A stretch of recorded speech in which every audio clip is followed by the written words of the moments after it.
Então aí vai a resolução do simulado, do último simulado que a gente fez. Bom, aqui é uma questão de empuxo, tu tem uma esfera maciça de aço, ele está imerso no ar. A esfera então é suspensa ao dinamômetro e mergulhada num líquido de densidade desconhecida. A leitura do dinamômetro sofre uma diminuição de 30% em relação à situação inicial. Bom, a gente tem uma mola, né, que é um dinamômetro. E aí tu tem um corpo preso nessa mola. Nossa, ficou horrível. O que esse dinamômetro está marcando? Ah, saco. Desculpe aí, deu tilt. Então temos de novo a mola, o corpo. Quem é que está puxando para baixo? O peso. Então, o dinamômetro está marcando a força-peso. Quando tu coloca esse conjunto dentro de um líquido, o peso continua agindo. Vou trocar a cor aqui, ó. O peso vai continuar existindo. Só que o empuxo vai puxar para cima. E aí, claro que esse dinamômetro aqui vai sofrer uma diminuição. Diz que a diminuição é 30% em relação à situação inicial. Quer dizer, o dinamômetro aqui, ó, ele marcava exatamente o valor do peso. Agora, o dinamômetro marca 30%, uma diminuição de 30%. Então, o dinamômetro marca 70%, que é 0,7 P. Claro, quem que está produzindo essa diminuição de 30%? O empuxo, né? Porque agora a marcação do dinamômetro é o peso menos o empuxo. Então, se o dinamômetro está marcando 0,7 do peso, né? O peso menos o empuxo, o que vai ser o empuxo? O empuxo vai ser 1 menos 0,7, então o empuxo é 0,3 P. Por isso que sofre essa diminuição de 30%. Eu não precisava fazer tudo isso, tá? Estou fazendo aqui de maneira bem didática para te entender. No momento que ele disse que a diminuição era de 30%, o empuxo é 30% do peso. E aí a gente abre a fórmula. O que é o empuxo? A massa específica do líquido vezes o volume imerso vezes a gravidade, que é igual a 0,3 vezes a densidade do corpo, o volume do corpo, a gravidade. A gravidade é igual para os dois, concorda? E o volume imerso e o volume do corpo também, porque esse corpo foi mergulhado completamente, né? Se ele foi mergulhado completamente, ele está todo dentro do líquido. Ele pede a densidade do líquido. Olha a fórmula aqui, né? A densidade do líquido é 0,3 a densidade do corpo. E a densidade do corpo é 8. Então, 3 vezes 8, 24. Então, 2,4 gramas por centímetros cúbicos. Canadá. Beleza? A questão 62 é uma questão enrolada, o Enem enrola a gente, mas é aquelas questões de teste de reflexo, né, que tu solta uma régua e a pessoa tem que pegar a régua. Claro que quando tu solta a régua cai em quê? Queda livre. Essa questão aqui é um movimento de queda livre. Era só, né, toda essa enrolação do Enem, toda essa tabela aqui do Enem mostra que essa é uma questão que eu retirei do Enem, tá? Isso é uma questão de movimento de queda livre, a régua vai cair. Então, a distância percorrida pela régua aumenta mais rapidamente que o tempo de reação, porque bom, energia mecânica da régua aumenta. Não, a energia mecânica da régua vai ser sempre a mesma enquanto ela cai. Deixa eu botar todas as alternativas aqui, né? A mecânica não aumenta, né, pessoal? Porque a mecânica é a soma da cinética com a potencial. A mecânica se mantém constante. A resistência do ar aumenta, o que faz a régua cair com menor velocidade. Não é essa justificativa, né? A resistência do ar até aumenta, porque aumenta a velocidade. Mas a pergunta é, a distância percorrida pela régua aumenta. Por que a distância percorrida aumenta? Porque no MRUV, na queda livre, a gente sabe que a variação de altura, distância, é diretamente proporcional ao tempo ao quadrado, no movimento acelerado. A aceleração da régua varia. Não, né, pessoal? A aceleração da régua é a gravidade, ela não varia. A força-peso da régua tem um valor constante. Claro, o peso é sempre o mesmo, o que gera um movimento acelerado. Dinamarca, com certeza. Letra E, a velocidade da régua é constante? Não, se a velocidade fosse constante, seria um MRU e não um MRUV. A próxima questão é uma questão de trabalho envolvendo um pouco de dinâmica. Bom, a primeira coisa que ele pede aqui é a força normal exercida pela superfície. A gente sabe que essas forças inclinadas ou diagonais possuem componentes Y. Essa força aqui ela está empurrando o bloco para baixo. Então essa força comprime o bloco contra o apoio, né? O que a gente tem aqui? O peso puxando para baixo e a gente tem aqui uma componente dessa força aqui para baixo, ó, que é a força Y. Né? Então, a força normal, nesse primeiro caso, é o peso mais a força Y. Então, nesse primeiro caso aqui, a normal é bem grande. No segundo caso, a força é inclinada para cima. Então, a força Y, ela não está comprimindo, ela está descomprimindo. O peso continua para baixo. Então, nessa situação aqui, a força normal vai ser o peso menos a força Y. Então, essa situação tem menos normal do que na primeira situação. E na segunda situação, na terceira situação, desculpe, como a força é horizontal, não tem nenhuma componente vertical, nessa situação, sim, o peso e a força normal em módulo são iguais. Então, a força normal exercida é em módulo igual ao peso do bloco somente na situação Z. Então, é Canadá a resposta. E aí, vou limpar, a 64 pede o trabalho. Né? E aí, importante ressaltar que ele diz que na mesma distância D. Bom, o trabalho de uma força é a força vezes o deslocamento vezes o cosseno do ângulo. Então, todas as forças têm o mesmo módulo.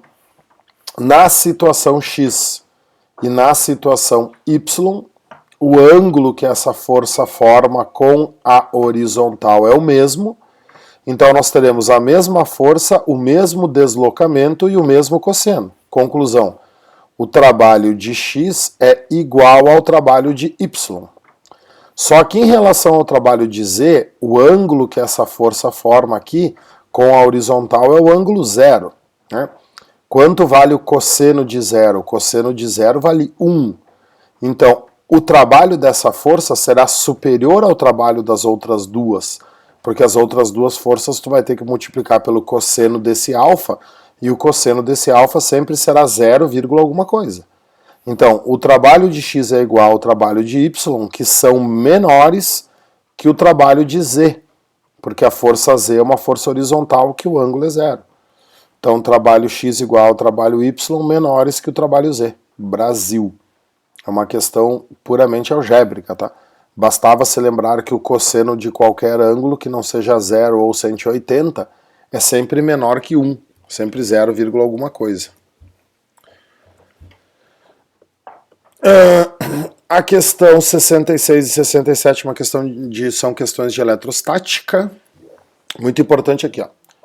Para um observador, ó, o único campo existente no interior de um tubo dentro do qual foi feito o vácuo é um campo elétrico uniforme. Então, o único campo que existe é um céu. Uma pequena esfera metálica eletricamente carregada, ele não diz se é positiva ou negativa, mas diz que é carregada, é introduzida no tubo e seu comportamento é observado, a partir do instante que ela é solta. A questão 65, a esfera é solta com uma velocidade inicial nula. Então, bem importante entender a diferença das questões. Na 65, a velocidade inicial é nula, a esfera é abandonada. Então vamos pensar assim, ó. Nós temos um campo uniforme horizontal para a direita. Ele não falou se o campo é horizontal, se o campo é vertical. Mas imaginem que nós temos um campo uniforme horizontal para a direita. E aí, num determinado local aqui, a gente abandona uma esfera, vamos supor positiva, né? cargas positivas movimentam-se a favor do campo. Então, uma força vai agir nessa esfera, levando ela a favor do campo. Como o campo é uniforme, a única fórmula que o campo uniforme aceita é E igual a F sobre a quantidade de carga. Então, a força é o valor do campo vezes a carga que tu colocou ali. Como o campo é uniforme, em qualquer ponto o campo vai ser constante e a carga vai ter sempre o mesmo valor, então essa força se mantém constante. O que força constante produz? MRUV. Então, bom, isso aqui é uma lei, tá, pessoal? Eu até falei isso para vocês em aula. Sempre que tu abandonar uma carga dentro de um campo elétrico uniforme, ela entra em MRUV. A força vai ser constante, a aceleração vai ser constante. A velocidade vai variar em módulo. Então, a esfera permanece imóvel? Não. A esfera se move com velocidade constante? Não, ela se move com velocidade variável. A esfera se move numa trajetória retilínea? Sim, porque ela vai entrar em MRUV, retilíneo. A esfera se move com aceleração constante? Sim, a força é constante, a aceleração é constante. Então, Equador, apenas 3 e 4. A questão 66 é diferente. Opa!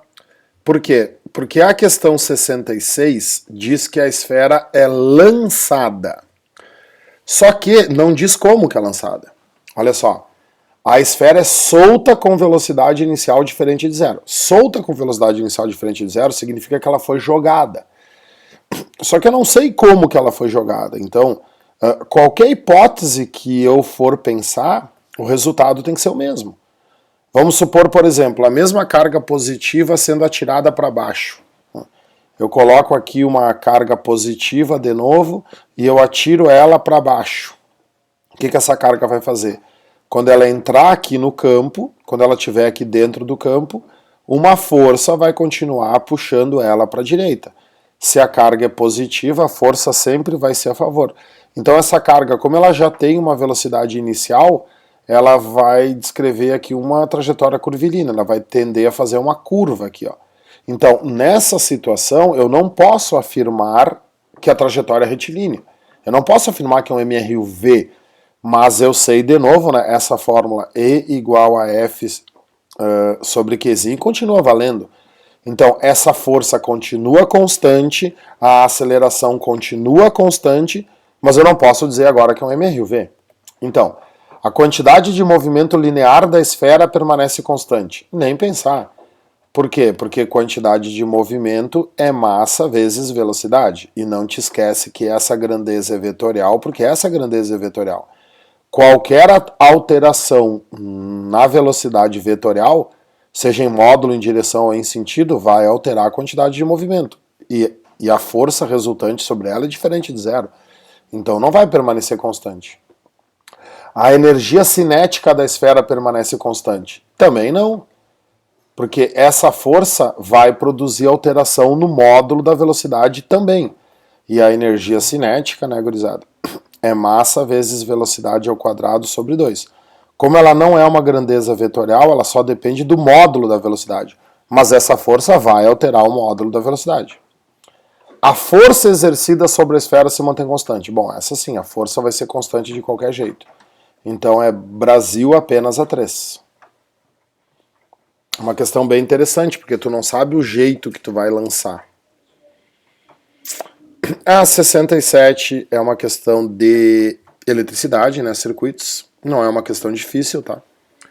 Diz que a corrente elétrica através de R2 é 500 miliamperes. Bom, aqui, ó, então a corrente através desse resistor aqui, 500 miliamperes são 0,5 amperes. 500 vezes 10 a menos 3. O que a gente sabe então? Que a corrente saiu do polo positivo, não sabemos o valor dela, e que a corrente vai chegar aqui e vai se dividir, né? Como são 3 resistências em paralelo e essas 3 resistências são idênticas, se para cá foi 0,5, aqui também tem que ir 0,5 e aqui também tem que ir 0,5. Para cada uma dessas resistências receber 0,5, significa que o que chegou aqui foi 1,5 amperes. Então, saiu do positivo 1,5 amperes. A pergunta é a diferença de potencial que está submetido R1. Então, vamos fazer URI, só para ele, né?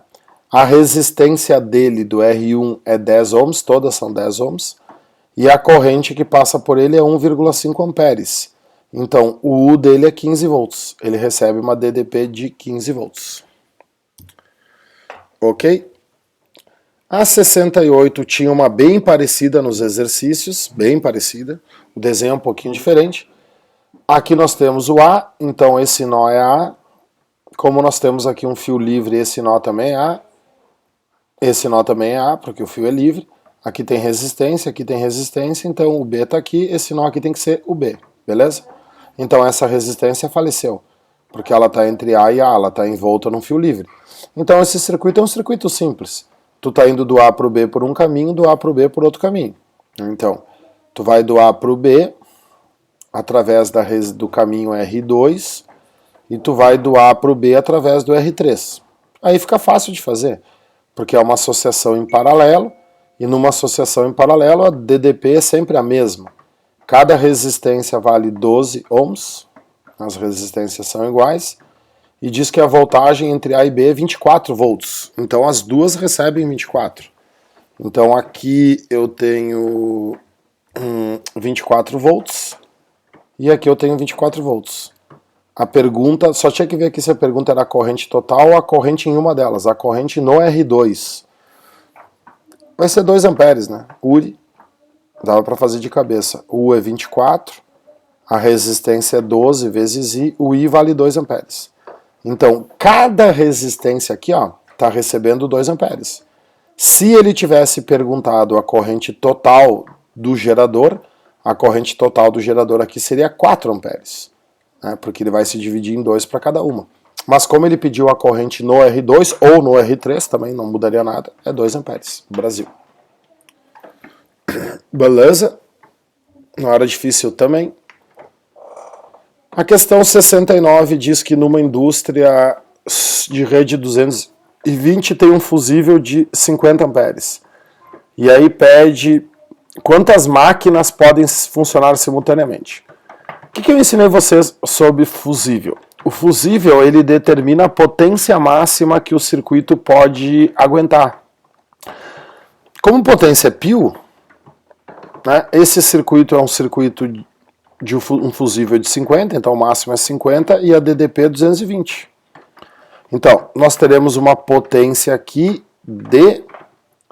Qual é o máximo que eu vou ter aqui? 5 vezes 200 é 10 mil, né? E aí 5 vezes 20 é 1000. Então, 10 mil mais 1000, 11 mil. O máximo de potência que esse circuito suporta são 11 mil watts. Para mim saber agora o número de máquinas, eu tenho que ter a potência de cada máquina. Como as máquinas são ligadas em paralelo, e a DDP é 220, todas recebem 220. E ele me deu a resistência de cada máquina. Então eu posso aplicar P igual ao quadrado sobre R. Então eu vou ter 220 ao quadrado dividido por 330. Então essa aqui é a única que exigia um pouquinho mais de cálculo, né? 220 ao quadrado são 40... Eu posso usar aqui, né? Tu não. 220 ao quadrado são 48.400 dividido por 330.